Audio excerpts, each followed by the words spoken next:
Cametá, à beira do imaginário popular. As histórias que eu conheço relacionadas à erosão é da Cobra Grande. Eu só sei daquele que me botou da minha casa. Então, sobre o negócio do padre, para mim é ainda um mito, não é? Porque eu não cheguei a ver isso. Já ouvi falarem. Localizada no Nordeste paraense, a cidade de Cametá é conhecida como Terra do Mapará, peixe típico da região. Atravessar o rio Tocantins é a forma mais fácil de chegar em Cametá para quem sai de Belém. Centenas de pescadores, ribeirinhos, passageiros e cargas fazem esse trajeto todos os dias. Pelo rio também passam histórias e lendas que alimentam o imaginário local. Algumas dessas lendas tentam explicar o fenômeno da erosão que atinge a cidade. A partir de agora, vamos percorrer o imaginário cametaense para saber qual a visão dos moradores sobre a queda da orla, conhecer os mitos e histórias que circulam pela cidade e entender como os moradores se relacionam com essas narrativas.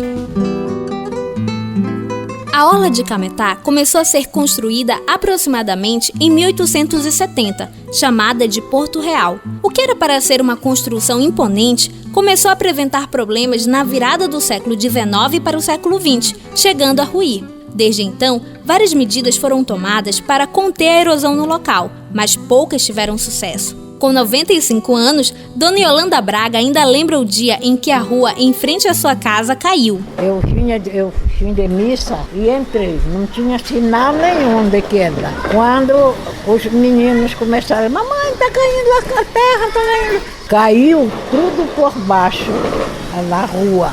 O paredão ficou em pé. Dias depois que ele caiu. E aí caiu na frente da minha casa, na frente do comércio do João Pampa, que era pegado da minha casa. Filha de Yolanda, a pedagoga Maria Benedita também acompanhou de perto a erosão que comprometeu a casa da família. A casa não caiu, caiu a rua e ficou o alicerce de fora. Não tivemos como sair pela porta da entrada. Nós tivemos que quebrar o muro e sair pelo vizinho da travessa. Quebramos o muro para sair pelo vizinho dos fundos, pela travessa. Os mitos surgem da necessidade de explicar os fenômenos que nos cercam, como conta a professora da Universidade Federal do Pará, Socorro Simões, que coordena um grupo de pesquisas sobre narrativas orais da Amazônia. A narrativa é uma manifestação poético-literária que tem a ver com uma circunstância, tem a ver com um fato, né? Essa questão da vivência, da relação de uma circunstância com a narrativa, isso é muito antigo. Estive na abertura de um evento sobre contadores de história, contadores da Amazônia. E aí me chamaram e eu lembro de ter referido uma frase de um historiador, foi professor de história na USP, o Nicolau Savchenko. Ele diz que a narrativa, o conto, né, o fato contado, não é apenas uma referência a um acontecimento, é uma experiência de vida. Então, as nossas histórias, elas têm a ver com isso. Não importa se a história é verdadeira ou não, o que interessa é o prazer de narrar e ouvir. Isso talvez explique o motivo pelo qual as narrativas orais ainda têm tanto apelo na Amazônia, como diz a professora Socorro Simões. A presença dessas histórias, desse contar, isso faz parte da vida do nosso caboclo. Ele vive constantemente nessa paisagem riquíssima, né? Eu digo que o homem da Amazônia, ele vive entre o rio e a floresta, e a vida é alimentada por isso também. Ele divide a vida com essas lendas, com essas histórias. Então, não raro, ele está contando a história, daqui a pouco ele entra na história, como tipo um personagem. Aí eu vi, etc., aí eu encontrei, quer dizer, não é mais a história que ele ouviu, etc., ele já vivencia. Em Cametá, um dos mitos afirma que seres mágicos vivem embaixo da cidade. Dependendo do contador, esses seres podem ser cobras, tatus ou tartarugas gigantes. A movimentação deles explicaria o fenômeno erosivo. O estudante Fernando Muniz conta uma das versões. As histórias que eu conheço relacionadas à erosão é da Cobra Grande em que existe uma imensa cobra na cidade de Cametá. Debaixo da igreja em que a orla fica próxima, a cabeça dessa imensa cobra serve como um sustento para essa orla da cidade e para essa igreja. E toda vez em que há um problema ambiental ou qualquer tipo de dano ao ambiente da cidade ou coisa assim, a cobra se mexe, a cabeça dela se mexe e a cidade começa a cair pela frente, porque a cidade tem problemas de erosão na frente por questões da força do rio, e principalmente na parte da orla, em que a orla ela foi construída de uma forma errada também, porque ela não sustenta a força das águas e essa força acaba danificando essa estrutura. Então o mito está relacionado a esses movimentos que a cobra fica dando em relação ao meio ambiente da cidade. A presença da religião também é marcante nos mitos. Uma das narrativas envolve um padre, como conta o guarda de Nossa Senhora de Nazaré, João Maria Monteiro, de 78 anos. Já ouvi falar ali que o padre saiu daqui de Cametá, quando que ele embarcava no navio que levou para Belém, eles tirou as sandálias e batia e disse que assim como o pó da sandália caía, né, assim a cidade também havia de cair. O historiador Haroldo Barros apresenta mais detalhes sobre o mito envolvendo o padre. Devido à ribanceira, começou a cair no final do 19 e início do 20, parte desse imponente Porto Real. E o que os moradores da época vão dizer? Isso é praga de um padre que há muito tempo atrás, e esse muito tempo atrás poderia ser século XVII, século XVIII ou mesmo século XIX, que quando ele saiu da cidade, a população não queria mais ele, aí a chinela dele saiu dos pés e a chinela dele ia descendo por entre a ribanceira, as terras caídas, e aí ele teria dito que, assim como a chinela dele estava sendo tragada pelas águas do Tocantins, a frente da cidade toda também deveria ser tragada. Cametá foi fundada no século XVII. O nome da cidade deriva da palavra indígena Caamutá, que significa degrau no mato. Para Maria Benedita, o gosto pelas lendas é uma herança das tribos indígenas que habitavam a cidade.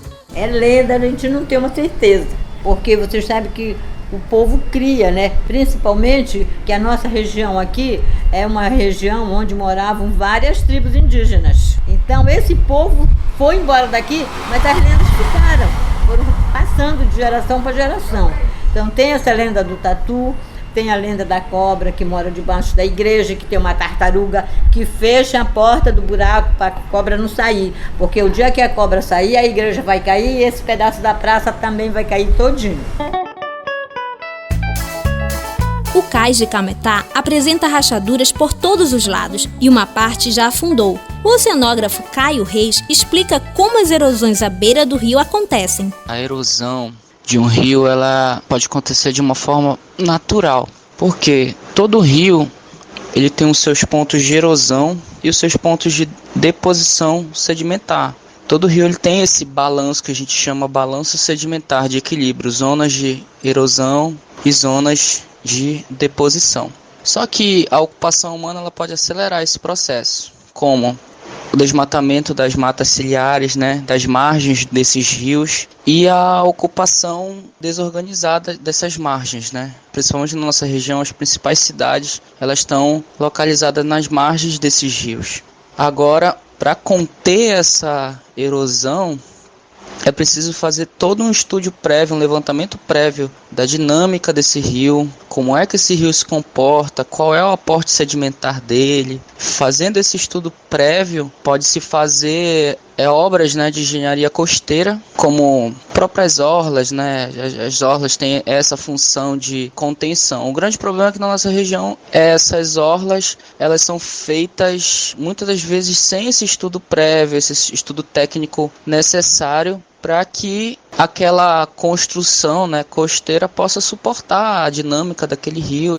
O estudante Fernando Muniz se surpreende com uma das medidas para conter o fenômeno. Houve a ideia de afundar navios na frente da cidade para que a orla não caísse. É meio que louco pensar isso, mas sim, existe. Na frente da cidade, quando você vem, dá para ver 3 navios, um bem na frente mais exposto, um que você consegue ver só uma parte de cima e outro só um pedaço. Mas, de fato, foram fundados navios para consertar a orla da cidade. Casas, escolas e comércios estão abandonados à beira da orla de Cametá, mas ainda há pessoas vivendo próximo às margens do Tocantins e a erosão continua a ocorrer. Quando acontece essa erosão, a gente não vê como começou, quando a gente vê que está acontecendo. Antes de cair, já vinha caindo há anos, desde eu acho que do início de Cametá, que colocaram um navio velho ali na praia, chamado Perseverança. Colocaram esse navio lá para impedir que a erosão continuasse, porque colocando esse navio ia formar praia, como formou. E essa praia ia impedir que a erosão continuasse. Só que passado anos, voltou a acontecer. Cametá tem cerca de 120 mil habitantes, segundo dados do IBGE de 2010. A maioria da população ainda vive em áreas rurais, mas a cidade tem crescido em um ritmo regular e os efeitos da urbanização já podem ser sentidos. Para o estudante Fernando Muniz, um desses efeitos seria a mudança na relação dos moradores com a cultura local.